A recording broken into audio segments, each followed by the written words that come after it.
kepada mereka-mereka yang duduk di dalam majlis ilmu ni, antaranya keampunan daripada Allah, rahmat dan redha Allah Subhanahu wa taala, taufik hidayah daripada Allah Subhanahu wa taala, dan menjadi pelebur dosa kita. Nabi sallallahu alaihi wasallam kata, orang siapa yang duduk menuntut ilmu, maka dengan demikian Allah menggugurkan, Allah mengkafarahkan dosa-dosa dia. Kita ni banyak dosa tuan-tuan. Kita ni banyak dosa, setiap hari kita buat dosa, dosa hati, dosa zahir.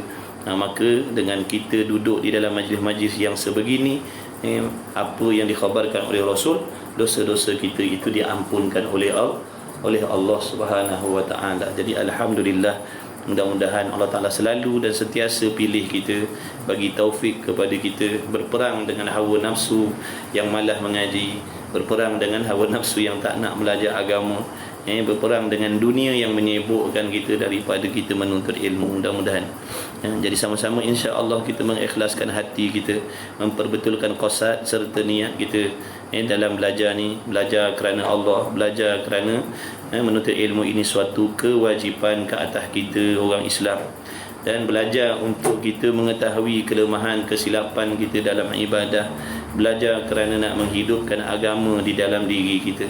Mudah-mudahan insya-Allah, amin ya rabbal alamin. Sambungan kitab kita malam ni, Minhajul Abidin. Minta maaf lah suara tak berapa okey lah. Okey tapi tak berapa sangat lah. Okey tapi tak berapa okey sangat lah. InsyaAllah. Muka soal apa?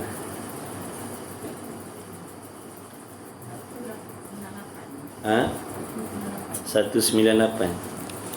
Kitab baru apa?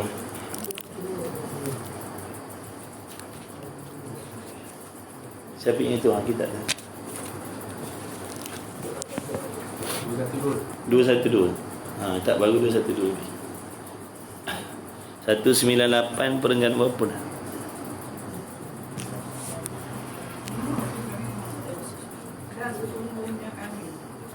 Dan sesungguhnya kami tentukan 4 perkara ini. Situ.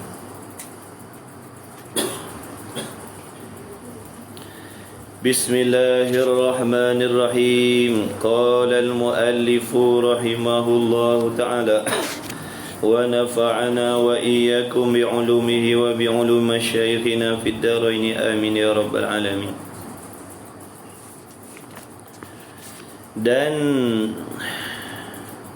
sesungguhnya kami, kata musannif, tentukan 4 perkara ini daripada segala perkara, yakni sifat kecelaan yang lain daripada tempat ini, dan kami lebih-lebihkan tuntut atas memeliharakan daripadanya, daripada 4 perkara ini, dan kami lebih-lebihkan tuntut atas memeliharakan daripadanya, kerana bahawasanya penyakit segala qiraah tertentu dan datang ia penyakit bagi segala manusia dengan umum, dengan meratai, dan dengan qurra, dengan orang yang pandai, orang yang bijak pandai Quran secara khusus, maka adalah ia terlebih jahat dan terlebih keji.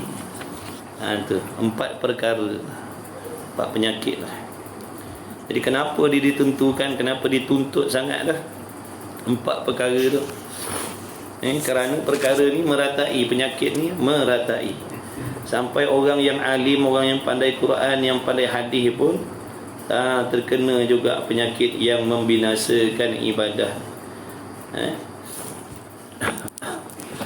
Allahumma salli ala sayyidina Muhammad. La haula wa la quwwata illa billah.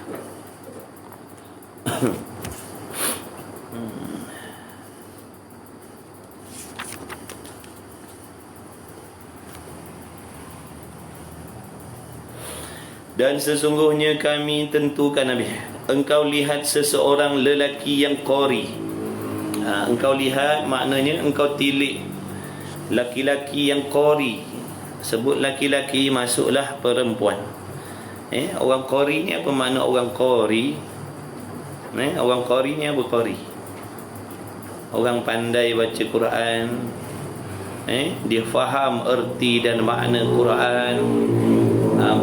Bukan makna kori masuk tandingan tu. Bukan masuk kori yang pandai, yang masuk pertandingan tu bukan.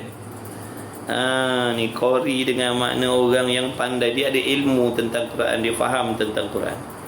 Jadi kau lihatlah orang yang kori, panjang ceritanya, padahal ia kori membilangkan akan dia akan niat yang kebajikan, maka dijatuhkan dia di dalam segan, yakni malas.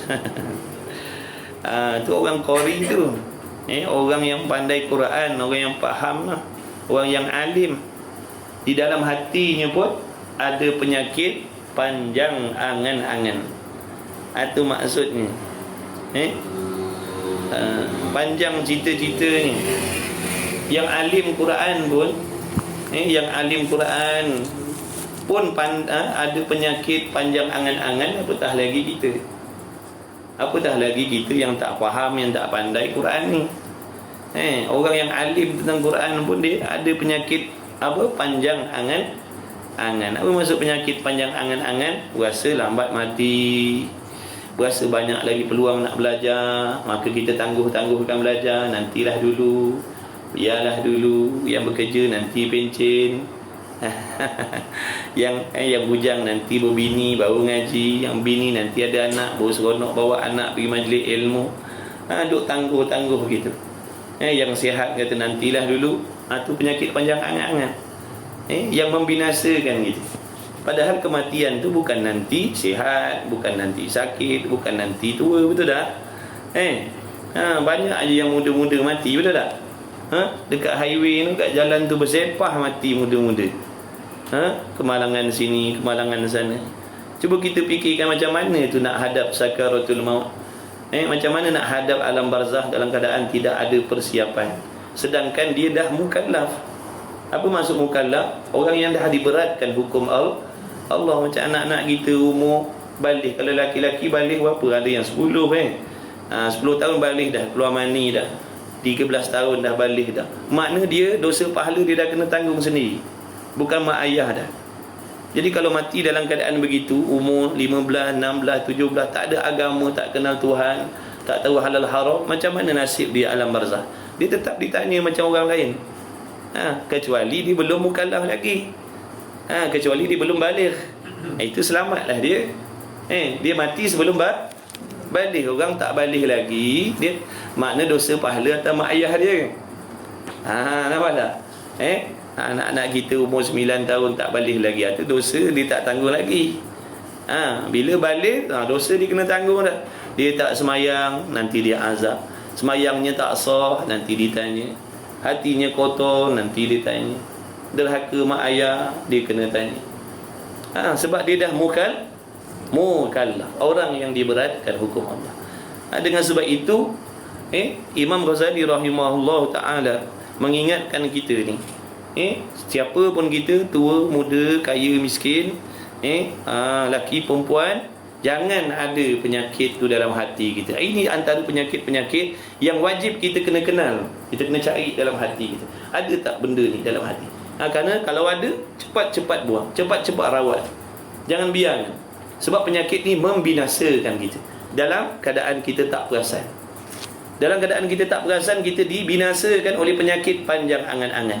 Ini yang menyebabkan kita tangguh-tangguh ibadat, tangguh-tangguh taubat, tangguh-tangguh nak memaaf, saling memaafkan. Sebab kita merasakan kita banyak peluang. Nanti raya lah minta maaf. Kalau ada raya tahun tu. Kalau tak ada raya,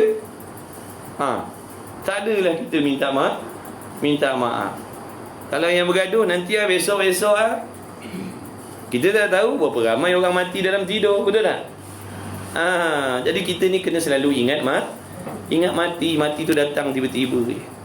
Nanti minta maaf. Nanti kalau bini, nanti minta maaf dengan lelaki. Tidur dulu, seorang ngadap ke timur, seorang ngadap ke barat.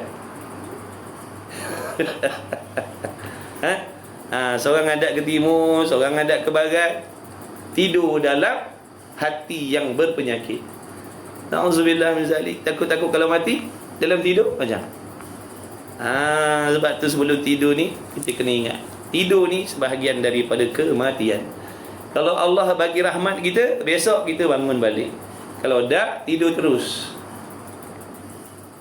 Dan kita akan bawa amalan yang ada pada diri kita tu.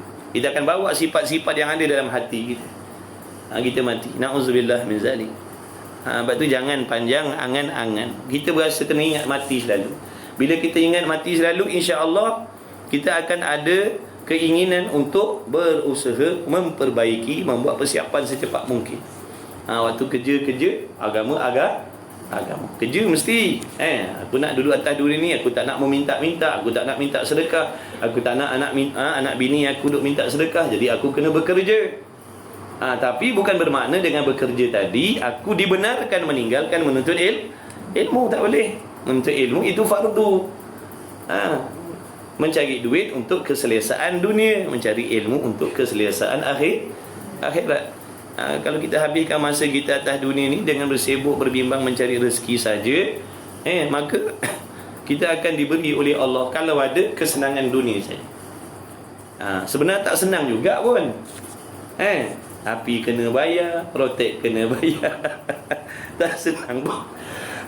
Tak senang pun. Kena bayar. Lain semua free. Listrik free, air free, kereta free, minyak free. Ini baru satu senang.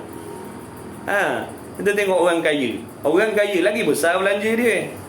Betul tak? Mana tak boleh lagi kita ni. Jadi apa gunanya? Maknanya kita habiskan masa kita untuk memburu kesenangan, keselesaan semata-mata dan tidak mempedulikan kesenangan akhirat. Tak bijaklah kita.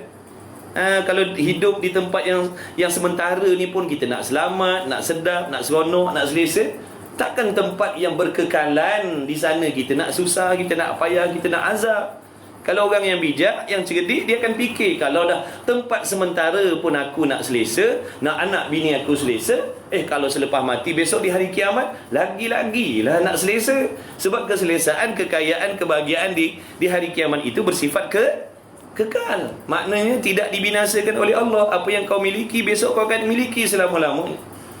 Tapi kalau dunia ni, rumah kita besar masjid pun, ruang tamu kita besar padang bola pun, akan tinggalkan. Apa faedahnya? Atas dunia kita selesa, dalam kubur berselisih tulang rusuk kita, sempitnya kubur kita, na'udzubillah min zalik. Jadi kita kena fikir-fikir. Memang dunia nafsu memang ajak kita memalingkan kita daripada akhirat. Sebab tu perlu majlis-majlis ilmu yang macam ni. Kalau kita tak duduk macam ni, kita akan hanyut terus, khayal, tak ada break-break. Tu yang overshoot tu. Overshoot. Syok layan, tak berasan corner tajam dekat depan. Syok gaung pergi. Jadi kalau kita hidup atas dunia ni, tak peduli siapa kita, kalau tak belajar agama, tak nak mengaji, tak nak duduk dalam majlis ilmu yang macam ni, kita akan lajak gitu. Syok cari duit pagi petang siang malam, cari duit pagi petang siang malam, cari selesa, cari senang. Tak perasan ada gaung dekat depan ni. Na'udzubillah min zalik. Sebab tu kita sangat-sangat bertuah bila Allah pilih kita belajar. Allah sayang kita. Kalau Allah tak sayang kita, Allah tak nak rahmat kita, Allah tak nak terima kebajikan kita, Allah akan haramkan kita daripada hadir majlis ilmu. Allah tak akan bagi ilmu pada orang yang celaka. Na'udzubillah min zalik. Nabi kata orang celaka Allah tak bagi ilmu. Allah biarkan dia hidup atas dunia pagi petang siang malam bersibuk dengan dunia ni, tanpa tahu, tanpa kenal Tuhan, tanpa tahu halal haram, tanpa tahu apa benda. Itu tanda-tanda kecelakaan yang Allah nak bagi. Sebab tu kita risau, kena risau. Kalau kita tak belajar lagi, kita tak mengaji lagi, ada anak bini kita yang tak belajar, tak mengaji, kita kena risau. Kerana Nabi tidak bohong sekali kan.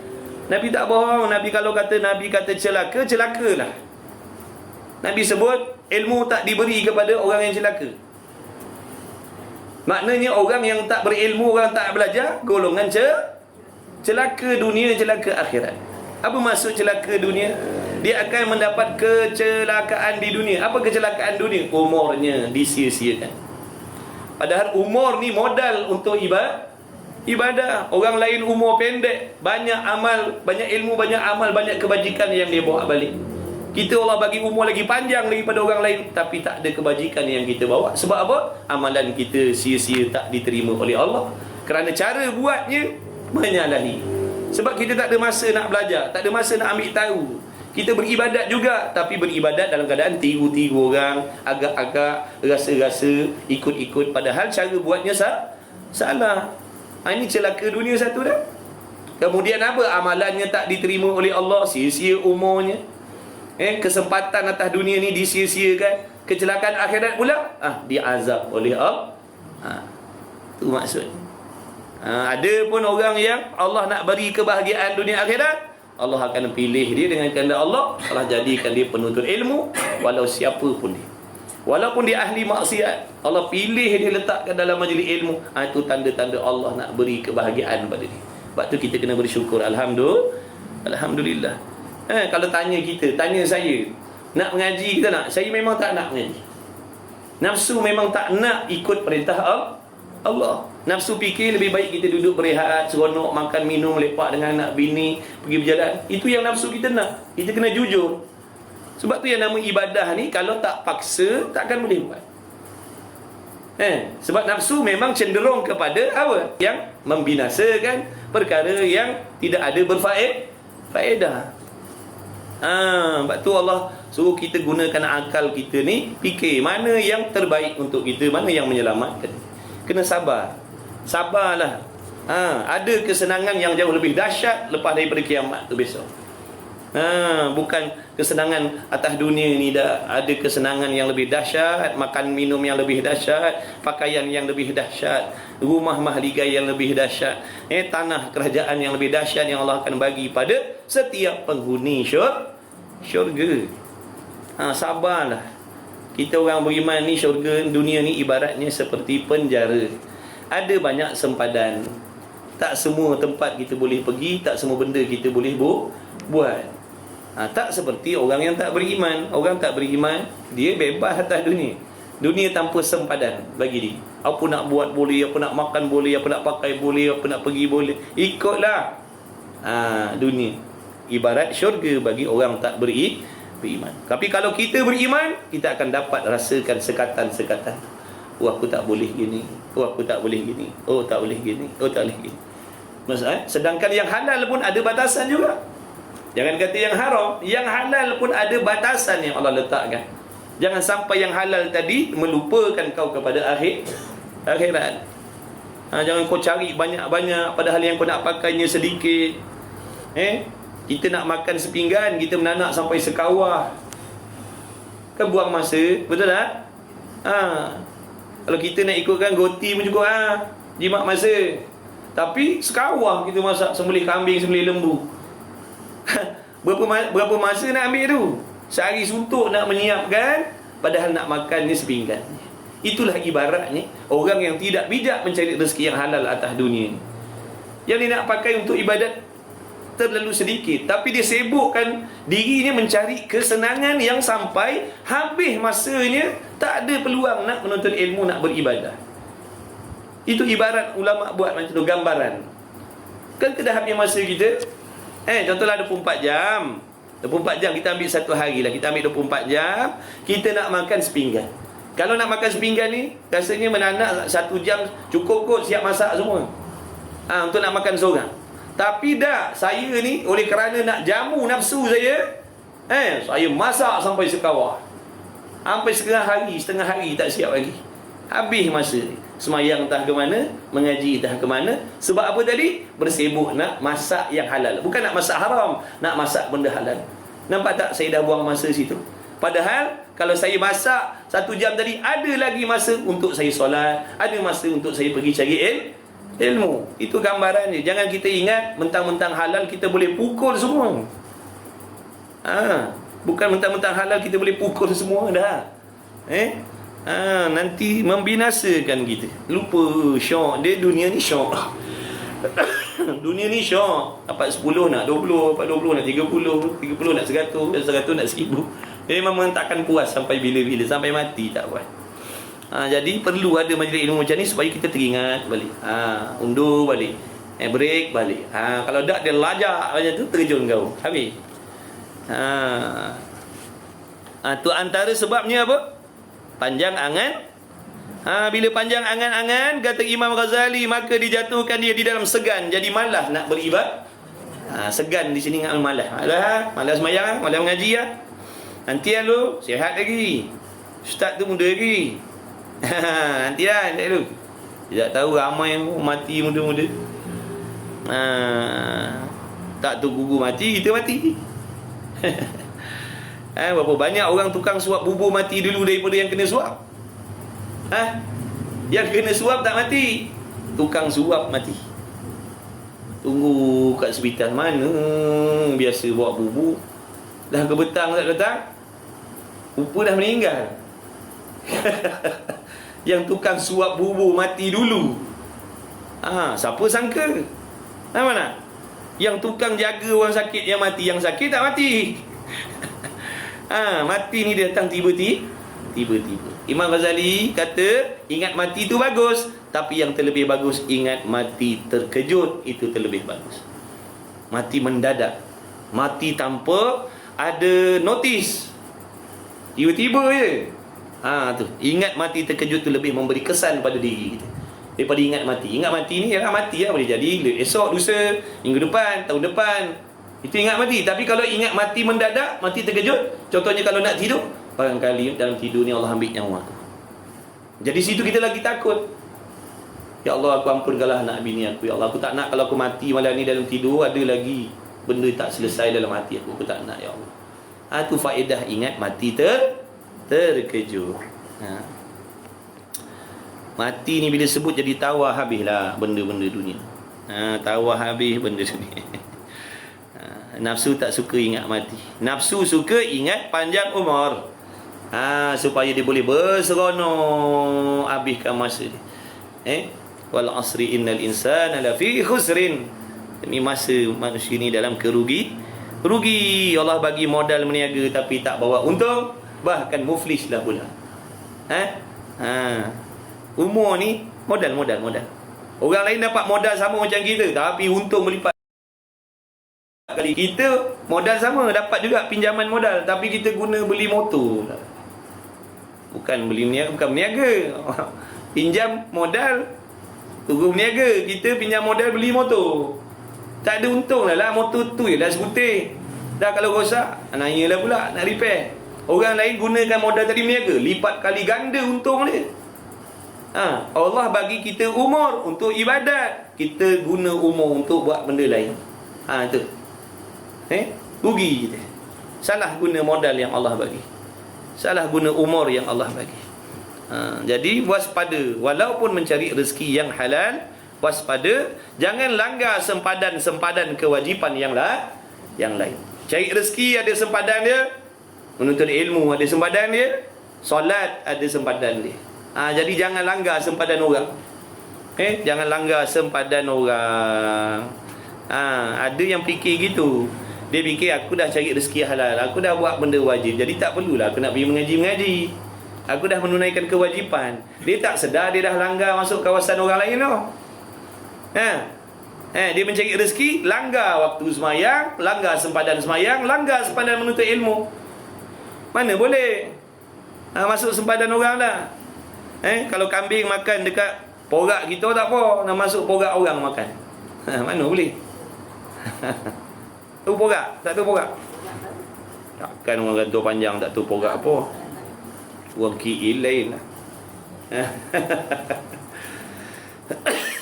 Jadi waspada. Sebab tu kita wajib membagikan masa. Wajib bagikan masa untuk menuntut ilmu. Mesti ada dalam diri kita. Mesti. Tak kira tua muda. Sebab itu benda yang sangkut paut dengan urusan kematian dan akhirat kita masing-masing. Dan berlambatan dalam amalan ni. Jadi kalau kita nak tahu kenapa aku ni malas nak mengaji, kenapa aku ni malas nak taubat, kenapa aku malas nak beribadat, jawabnya kerana ada di dalam hati kita penyakit panjang angan-angan. Macam mana ubat dia? Ingat mati selalu. Ingat aku nak mati dah, tak lama aku nak mati dah. Kena ingat selalu macam tu. Walaupun baru balik hospital, doktor kata tak ada penyakit.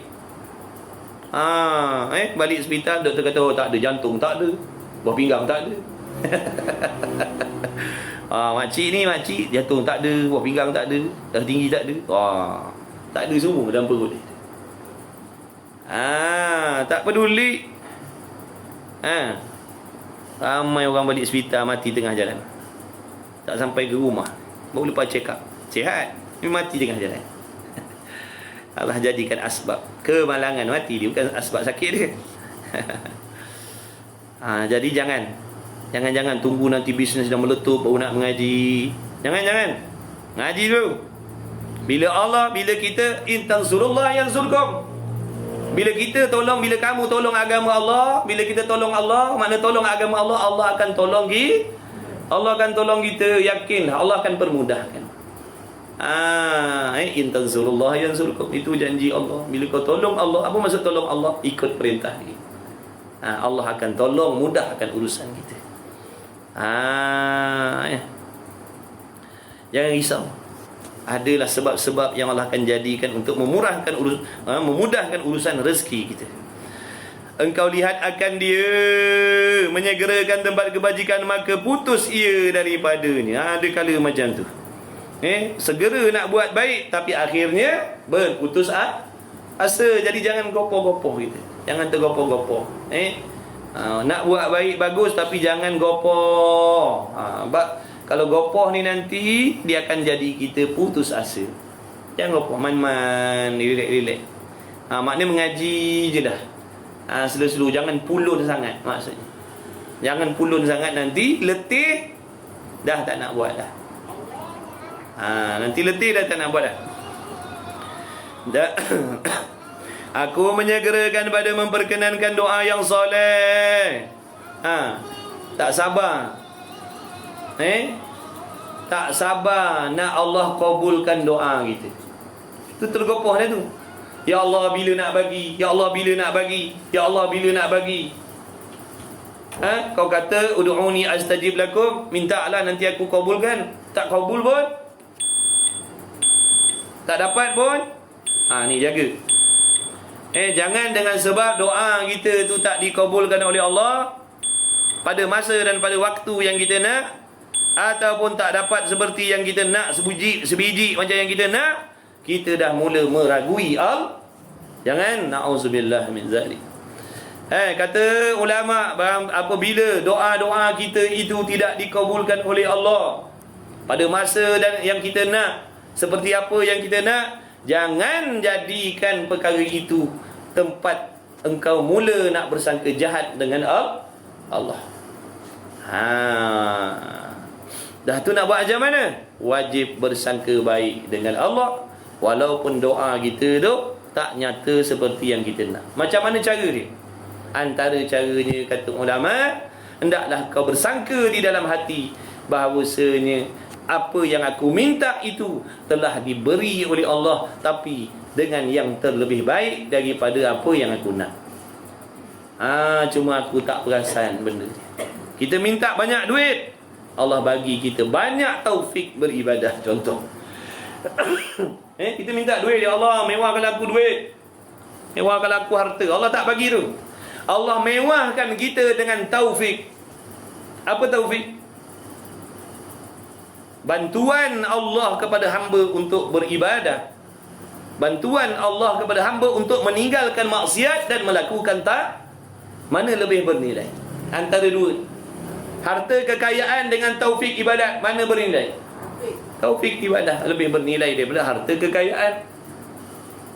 Sebab tu kadang kita tak perasan Allah dah bagi. Allah dah bagi. Kita tak perasan Allah dah bagi kepada kita dengan yang terlebih baik untuk kita, iaitu taufik untuk beribadah.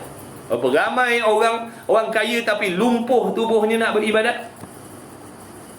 Kaya lumpuh ibadat, miskin taufik. Ngaji tak boleh, semayang tak boleh, tutup aurat tak mampu. Kaya mewah 100,000 duit dia, tapi tak mampu nak taat, nak angkat tangan takbir Allah Akbar, tak mampu. Miskin dia. Berapa ramai pula orang yang miskin, sempit rezeki dunia dia, tapi mewah dia kaya dengan taufik beribadah. Banyak semayangnya, banyak baca Qurannya, banyak salawatnya, banyak istighfarnya. Itu cara nak bersangka baik dengan Allah apabila doa yang kita minta tu tak dapat seperti yang kita nak. Jangan kata ini Allah dusta lah ni. Jangan, auzubillah, rosak akidah nanti. Jangan kata Allah bohong pula dah. Setan ada ni dalam ni. Setan standby je ni nak cari peluang nak merosakkan akidah ni. Duk bisik-bisik, maknanya Tuhan ni mungkin janjilah, kata minta lah nanti aku bagi. Ni aku dah minta tak dapat pun. Setan pun masuk. Dia kata Tuhan berdusta. Kalau kita tak ada ilmu, habis. Kalau terpercaya, kalau termakan, habis. Sebab tu bila ada ilmu kita boleh tolak. Itu ilmu ni guna dia nak menolak, nak menepis benda-benda yang datang pada diri kita, dalam hati kita. Kita dah belajar, contoh macam malam ni kita datang. Doa aku dah minta sihat, minta ini tapi tak dapat pun. Kita dah belajar. Makna barangkali Allah dah bagi dengan benda yang aku tak berat. Selamat kita daripada bersangka jahat dengan Allah. Ataupun kata ulama, Allah Ta'ala tak nak bagi benda tu kerana dia akan merosakkan kita. Tak semestinya benda yang kita inginkan itu memberi manfaat kepada kita. Walaupun pada kita benda tu elok, baik, bagus. Tapi ilmu Allah mendahului segala-galanya. Betul tak? Siapa yang terlebih mengetahui? Allah Maha mengetahui. Allah tahu yang benda kita minta tu tak sesuai untuk diri kita. Kita ni banyak berdoa mengikut nafsu kita suka sangat nak ni, mungkin kita minta benda. Tapi Allah tahu benda ni tak sesuai untuk kau. Benda ni akan merosakkan kau. Benda ni akan membinasakan kau. Maka Allah gantikan dengan yang lain yang terlebih baik untuk kita. Allah Maha baik. Maha baik ni, kalau baik pun baik lain, ni Maha baik. Kita minta satu dia bagi 10. Pemurah tak ada tu. Buat satu dia bagi 10. Balas 10. Kita buat ibadat berapa lama? Tolak tidur 8 jam setiap hari, tinggal 8 jam tidur satu hari, 20 tahun tidur. Tinggal 40 tahun. Tolak dalam 5-6 tahun ni tinggal untuk ibadat. Yang betul-betul masa untuk ibadat 5-6 tahun. Ulama semua kira tu. Dia kira habis dah.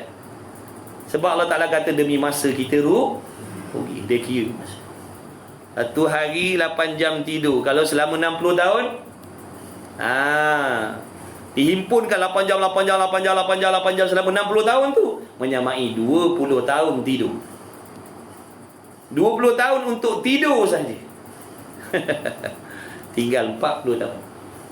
Katalah umur 60 20 tahun tidur. Kerja 8 jam. Ini tak masuk overtime, part time ni. 8 jam. Sehari. Tolak lagi 20 tahun lagi. Tinggal 20 tahun. 20 tahun. Ini duk lepak-lepak, duk rehat-rehat, duk seronok-seronok. Tolak lagi. Agak-agak beberapa tahun yang tinggal, tiba-tiba Allah bagi balasan dengan syurga yang tidak berkesudahan. Allah bagi. Padahal amalnya Allah Akbar. Sebab tu kita ni masuk syurga besok bukan dengan amalan kita, tapi dengan rahmat Allah. Kalau dengan amal tak layak. Jangan kata nak duduk, nak cium bau syurga pun tak layak lah. Kalau dengan amalan kita ni tak layak sekali-kali. Dah kalau macam tu tak payahlah ibadat, syaitan kata. Kalau dah kita masuk syurga bukan dengan sebab ibadat yang kita buat apa nak ibadat? Tak payahlah ibadat. Maka orang yang dapat pertolongan, dia akan kata gini, mau tak mau aku mesti beribadah kerana aku diperintahkan oleh Allah untuk beribadah, walaupun aku dimasukkan ke syurga itu bukan dengan ibadah aku, tapi dengan rahmat Allah. Aku sebagai hamba dia, makna dia suruh aku kena buat. Itu cara nak menyelamatkan diri kita daripada bisikan syaitan ataupun nafsu yang membinasakan kita. Jadi jangan gopoh, maknanya jangan gopoh dalam ibadat. Jangan gopoh. Ibadat tu baik, tapi kalau ada gopoh, situ dah ada bahaya dah. Tak sabar nak jadi baik. Nak jadi baik tu bagus, tapi kalau tak sabar-sabar, bahaya. Ada nafsu situ dah. Kalau dalam menuntut ilmu tak sabar-sabar nak alim, tu Tak sabar-sabar nak alim, tak nak ngaji ni, nak ngaji yang tinggi-tinggi. Ini apa ni, ilmu kulit belajar. Bila nak jadi wali, kata dia. Lompat kelas jadi kuali. Lompat kelas jadi kuali ya. Ngaku Tuhan, tak payah semayang dah. Semayang boleh pilih-pilih, ibadat main niat. Tu habis dah tu, hancur lebur tu. Gopoh lah tu, gopoh. Asal niat dia baik, nak jadi hamba Allah. Tapi bila gopoh, nampak masuk tipu daya syaitan, habis binasa. Kita ngaji macam orang ramai-ramai sudah. Tak pandai Quran, ngaji Iqra, ngaji Muqaddam, betulkan Fatihah. Tak belajar rukun semayang, mandi wajib, cuci pakaian. Ngaji tauhid yang fardu ain, ngaji tasawuf yang fardu ain. Tak payah nak ngaji tinggi-tinggi tu, tak berdosa, tak ngaji benda-benda tu, pelik-pelik. Silap rosak akidah kita nanti ke. Sebab benda dah jadi, benda berlaku banyak dah. Sebab apa tu? Gopoh. Asal niat dia bagus, nak jadi kekasih Allah niat dia. Nak jadi kekasih Allah, tapi bila gopoh, masuk setan, masuk iblis, masuk nafsu, habis disesatkan. Langsung tak jadi apa. Na'udzubillah min zalik. Tiadalah jumpa orang-orang macam tu. Sampai tak sampai dah habis dah. Semayang pun boleh pilih-pilih. Sampai peringkat dia tu, kalau dah sampai alim, faham hakikat sampai martabat dia tu, dah boleh pilih-pilih waktu semayang. Jahanam habis. Murtad, na'udzubillah. Sayang agama kita, jaga baik-baik. Jangan buat main-main. Benda merosakkan amal banyak. Ataupun menyegerakan pada perkenankan, ataupun kata ulama tadi dalam bab doa tadi, kerana antara lain kerana Allah Ta'ala nak memberi balasan yang terlebih baik untuk kita di dalam syurga besok. Sebab tu Allah, apa yang kita minta atas dunia ni, Allah tangguhkan terlebih dahulu. Allah nak bagi balasan yang kekal di hari kiamat besok. Makna bila kau dapat benda ni besok di hari kiamat, kau akan nikmati selama-lamanya.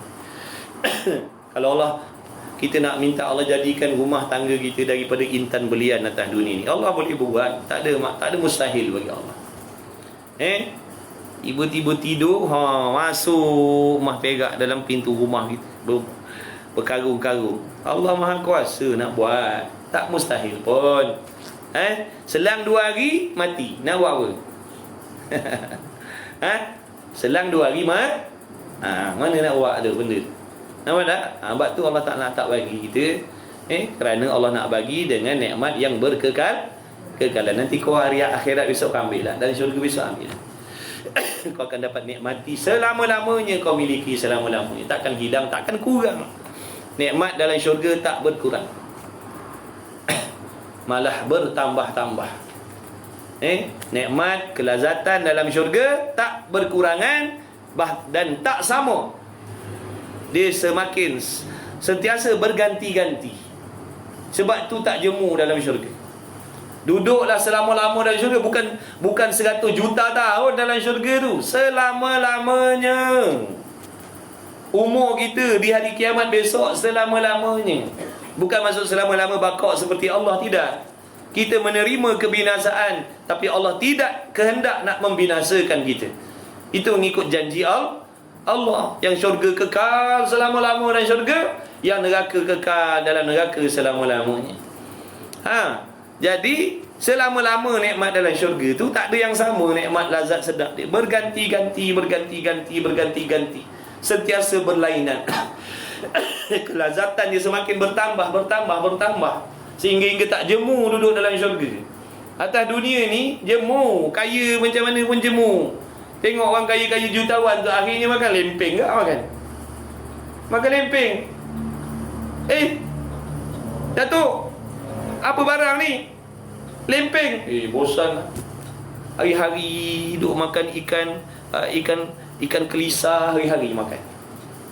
Dah kaya makan ikan kelisa lah, takkan nak makan ikan puyuh. Kau ikan kelisa, arah mana? Nak cerita kaya tu tadi, ada ke orang makan ikan bilis ada? Biasa buat perhiasan ikan tu. Seekor 5,000, 6,000. Ni dah dibuat goreng sak kicap, dah kaya. Bosan dia cakap, dia pun bosan. Dunia ni bosan. Tengok orang pakai kereta Ferrari. Esok tukar kereta lain pula dah. Hari tu bosan lah bawa yang tu, bawa yang lain. Tu dunia ni sehebat apa pun membosankan.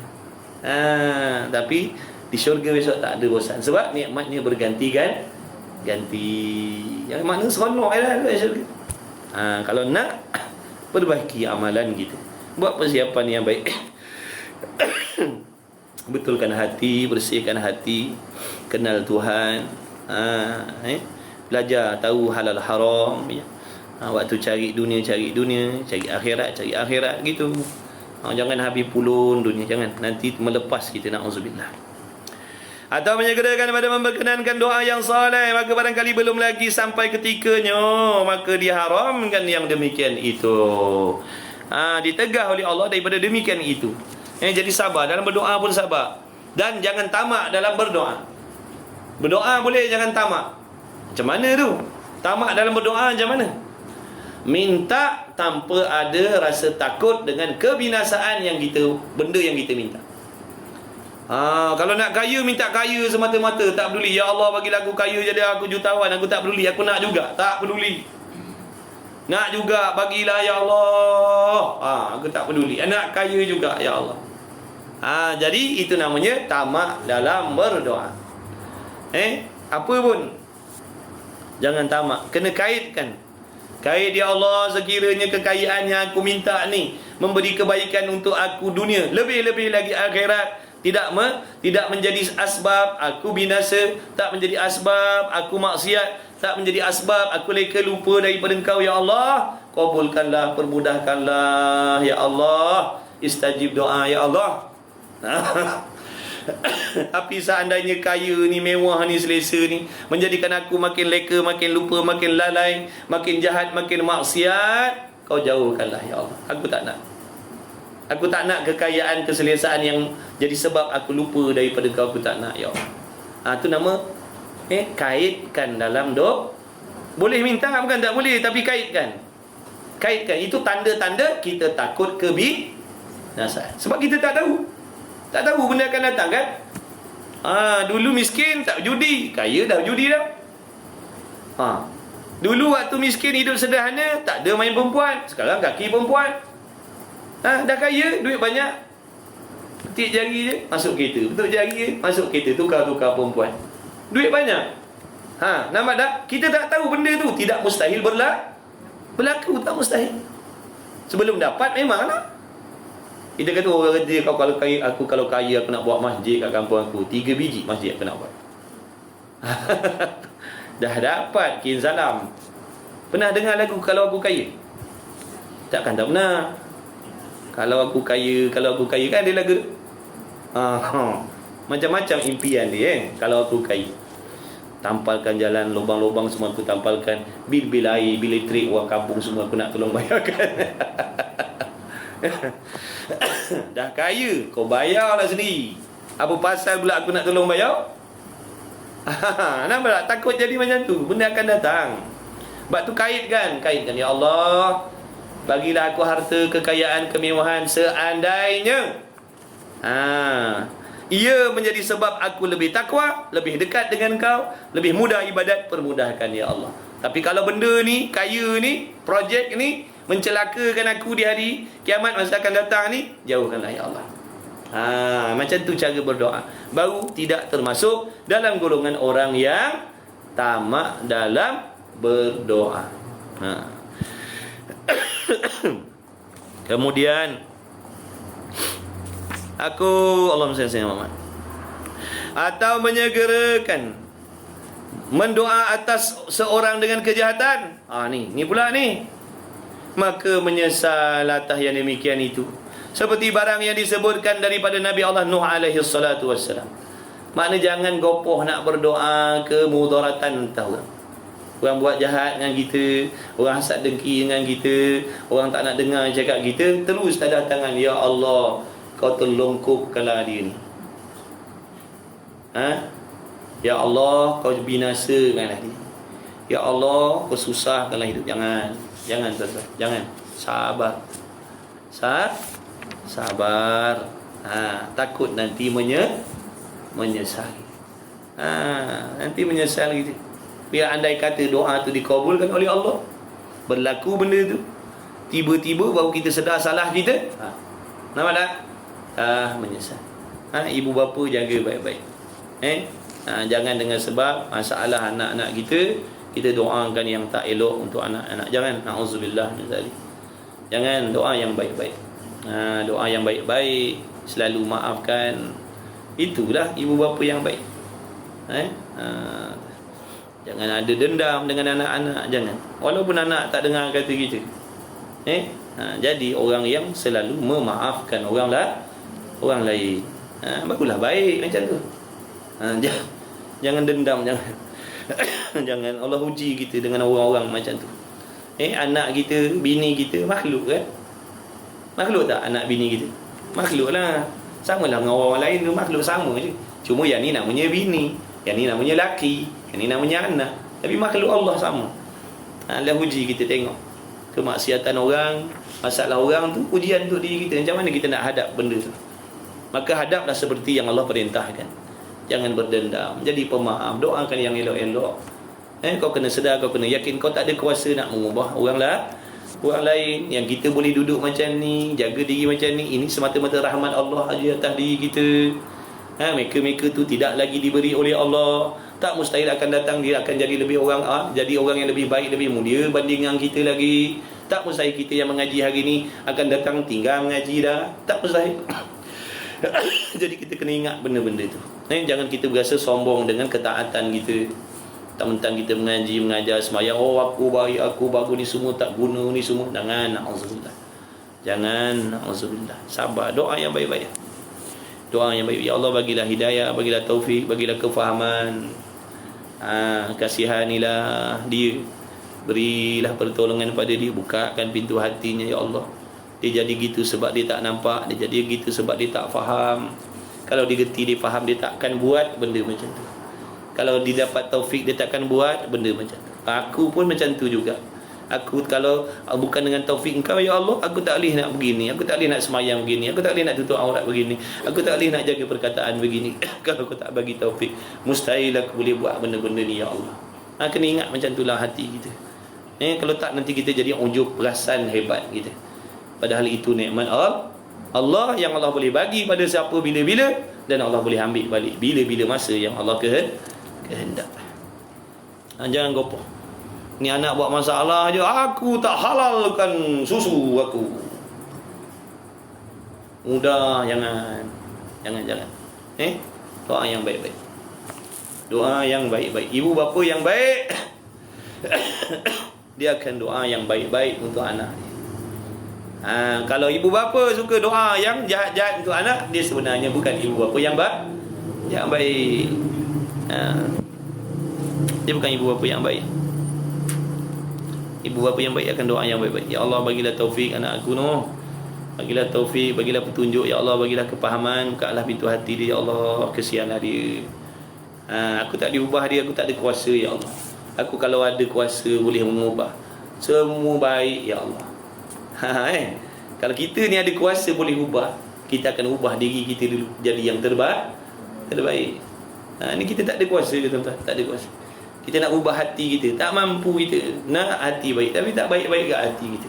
Itu tanda lemah kita, tanda dhaif kita, tanda kita tak ada kuasa. Allah nak suruh kita sedar benda tu.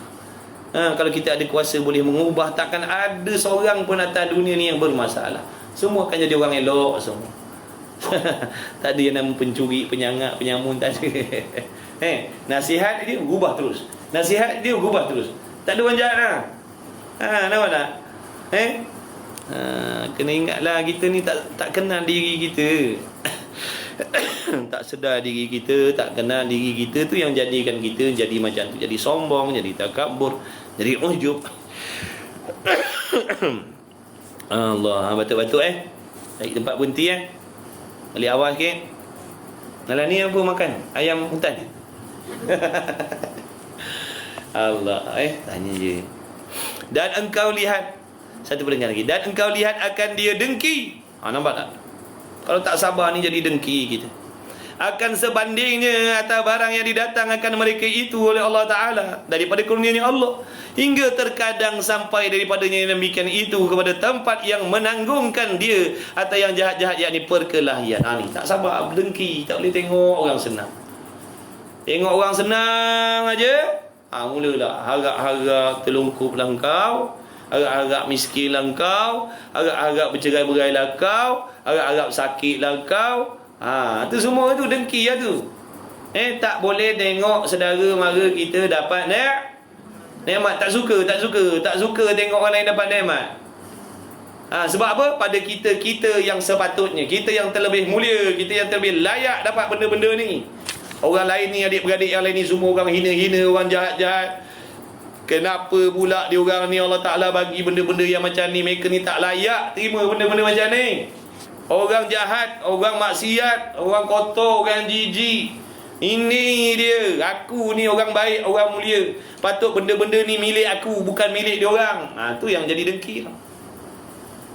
Sebab tu Islam ni suruh kita tawaduk, merendah diri, menghinakan diri. Bila ada dalam diri kita tawaduk, insya-Allah takkan ada dengki dalam diri. Dia orang baik, dia orang bagus, nak bandingkan dengan aku ni tak dipakai. Patut pun Allah bagi dia nikmat macam-macam, kesenangan, kebahagiaan begitu. Memang sebab dia orang baik.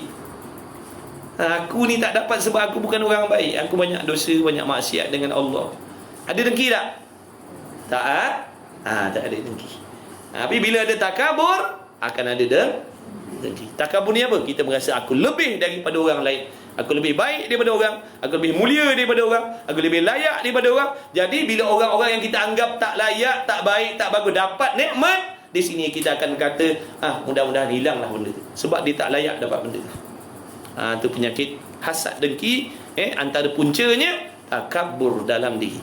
Takkan jadi orang dengki melainkan dalam hatinya ada takabur. Takabur ni Nabi kata, walau ada sebesar biji sawi pun kau takkan masuk syurga. Jaga baik-baik. Kalau kita nak kata kita dengki tapi tak ada takabur, bohong. Kita berdengki tapi tak ada takabur, bohong. Sebab antara benih-benih yang menumbuhkan pokok nama dengki ni, benih takabur nama. Bila ada takabur, dia akan jadi dengki, dia akan jadi orang sangka jahat, dia akan jadi orang pendendam, dia tak akan jadi pemaaf. Sebab dia takabur. Kenapa aku nak maafkan dia? Aku orang baik, dia orang jahat. Nampak tak? Faham ke faham? Kena buang benda tu. Sebab ada benda tu Allah benci kita. Semayanglah, ngajilah pagi petang siang malam. Selagi ada benda-benda tu dalam hati kita, Allah benci kita. Allah tak pandang kita, na'udzubillah. Kita nak Allah redha kita, Allah sayang kita, Allah ampunkan kita. Jadi sabar banyak-banyak. Sangka baik, banyak-banyak belajar mudah-mudahan Allah bagi kita petunjuk hidayah. Minta pada Allah. Kalau dah faham tapi tak beramal, minta, ya Allah bagi aku taufik, aku nak amalkan benda ni, ya Allah. Aku dah tahu, dah faham dah, tapi aku tak boleh nak buat lagi, ya Allah. Aku tak ada kuasa, bagilah pertolongan.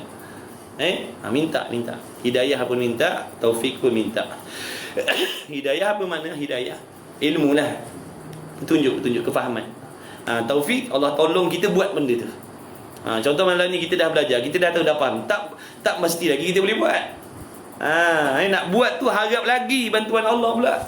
Kalau Allah tak tolong, alim setara apa pun hafal kitab Minhajul Abidin ni, hafal tak boleh kita nak beramal kalau Allah tak tolong. Jadi minta taufik, ya Allah wafiqna, berilah taufik kepada kami ni, ya Allah, nak mengamalkan apa yang kau dah bagi petunjuk pada kami. Itu nama ilmu bermanfaat. Jadi jahat lah bila dah berdengki. Boleh jadi jinayah, jadi pembunuhan, sihir, putus silaturahim, fitnah sana sini. Itu semua punca dengki ya tu. Punca dengki. Bila kita dengki, kita sanggup fitnah orang. Si A ni orang ramai suka dia, orang ramai sayang dia. Kita tak suka. Kita tak seronok dengar orang sayang dia, orang suka dia, orang hormat dia, orang muliakan dia. Kita tak suka. Jadi kita akan cari jalan. Aku nak buat cerita lah. Nak fitnah si A ni, nak buat-buat cerita supaya bila orang termakan perkataan aku, orang kan berpaling daripada dia, orang takkan pedulikan dia. Tu dengki ni pasal asal. Dosa dengki lagi, dosa fitnah lagi. Oh, banyak dosa. Silap-silap boleh jadi mudarat, jenayah pula. Upah orang, kau pergi bunuh dia. Berlaku benda tu kan. Tu semua dengki lah tu. Dengkinya pasal lah tu. Punca daripada situ. Sihir, bunuh, santau, macam-macam. Dengki. Na'udzubillah misalnya. Allah jauhkan. Dan demikian itu kepada tempat yang mengagungkan yang jahat-jahat, menanggungkan yang jahat, yakni perkelahian. Jadi bergaduh. Jadi gaduh adik-beradik, gaduh laki bini, gaduh kawan-kawan, gaduh jiran-jiran. Dalam masjid bergaduh sesama, dalam surau bergaduh sesama, berdengki sesama. Sebab ada dengki dalam hati, ada takabur dalam hati. Kalau masing-masing pakat tawaduk, menghina diri, merendah diri, insya-Allah baik semua. Dia takkan belaga. Kalau masing-masing rendah diri, dia takkan belaga. Tapi kalau masing-masing takabur, dia akan jadi belaga. Aku lagi mulia daripada engkau. Mana pula aku lagi mulia daripada engkau. Dia jadi bercakap tu. Tapi kalau masing-masing, aku tak layak, engkau yang sepatutnya layak. Aku pun tak layak, engkau lah yang sebenarnya. Kan jadi elok. Nampak tak? Saya tak layak, awak lah. Awak orang baik, orang. Saya tak boleh lah. Saya tak mampu lah. Bukan saya tak layak. Yang si sana pun begitu juga, dia jadi baik. Tapi kalau aku yang lagi layak lah, mana pula aku lah. Tu jadi bercekau lah. Nampak tak? Tu takabur dalam hati kita. Kalau masing-masing tawaduk, kalau benda tak elok, Allah tak suruh lah. Kalau benda tak elok, Allah tak wajibkan benda tu. Kalau benda tak penting, Allah takkan wajibkan benda tu. Kenapa sifat tawaduk ni hukumnya wajib? Bukan sunat tawaduk ni, wajib tawaduk. Wajib menghina diri, wajib menghina diri, merendah diri daripada orang lain, sesama kita ni. Sebab benda ni akan membawa kebaikan. Tapi kalau masing-masing takabur, laki takabur, bini takabur, memang berperang lah. Tapi kalau masing-masing tawaduk, menghina diri, awak orang baik, awak orang mulia, saya orang ni. Yang laki pun rasa gitu, dia akan jadi aman insya-Allah. Dia akan saling memaafkan. Sebab saling merendahkan diri. Kalau aku baik, aku bagus, engkau yang jahat, mana pula aku lagi baik daripada engkau lagi. Taknya baik dia baik 3 jam ni. Lepas tu kau bercakap balik. Dia baik 3 jam, lepas tu dia bercakap balik. Sebab ada sombong dalam hati masing-masing. Allahu Akbar. Tanda-tanda orang ada takabur, dia suka bersangka jahat. Tanda dia, alamat dia. Alamat dalam hati ada takabur, dia sukar memaafkan orang. Kemudian dia suka bersangka jahat. Kemudian dia berdengki. Kemudian dia ujub kagum dengan diri sendiri. Ni tanda-tanda ada takabur dalam diri, dalam hati kita. Kena buang cepat-cepat sebelum mati. Tak nanti tak jumpa syurga kita, na'udzubillah. Nabi bagi tahu tu, Nabi tak bohong. Dan berkata-kata dengan membuka kemaluan yang tiada mengerjakan atasnya orang fasik atau orang kafir. Berdengki punya pasal, kita akan mendedahkan aib saudara kita. Betul tak? Aku akan ceritakan hal kau. Jaga tu. Selama ni orang buat baik dengan kau sebab orang tak tahu kan kau kan, rahsia kau kan. Aku tahu. Rahsia kau dalam tangan aku. Aku akan buka semua besok, kau tahu dah nasib kau. Itu dengki lah tu. Takkan tak pernah tengok cerita Melayu kan, biasanya cerita drama. Cerita drama ni macam tu lah, kita gaduh macam tu. Bisnes, niagaan. Dia tak macam orang putih, bakau rumah, bakau kereta, bakau ini. Banyak modal. Cerita Melayu dia cerita keluarga, bisnes dia cerita. Saling nak menjatuhkan. Aku tahu rahsia kau. Aku akan buka aib kau supaya orang benci kau. Baru orang tahu siapa engkau, nanti orang dah takkan nak berhubung dengan kau lagi dah. Berlaku benda tu dalam masyarakat kita, tuan-tuan. Jangan. Buat apa yang Allah suruh, tinggal yang Allah larang. InsyaAllah, mudah-mudahan Allah redha kita. Wallahu a'lam wa ilmuhu wa'ata. Bismillahirrahmanirrahim. Alhamdulillahirabbil alamin, wassalatu wassalamu ala Rasulillah اللهم ربنا انفعنا بما علمتنا ربنا علمنا الذي ينفعنا ربنا فقه أهلنا وقربات لنا في ديننا مع أهل القدر والأنثى والذكر وصلى الله على سيدنا محمد الحمد لله رب العالمين تقبل الله منكم منا ومنكم.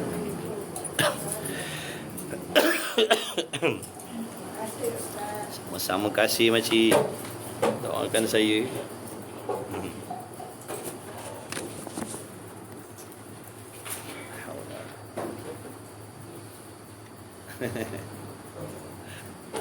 Apa makcik? Moga sihat. Sihat.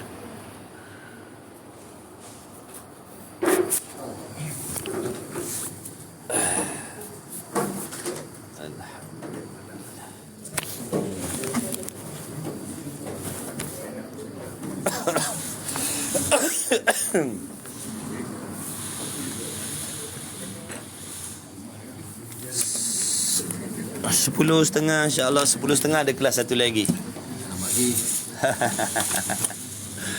10:30 ada kelas satu lagi jom kita solat dulu. Solat dulu. Nanti 10:30 jumpa lagi. Jumpa lagi insyaAllah. Barakallahu fikum. Terima kasih semua. Assalamualaikum warahmatullahi wabarakatuh.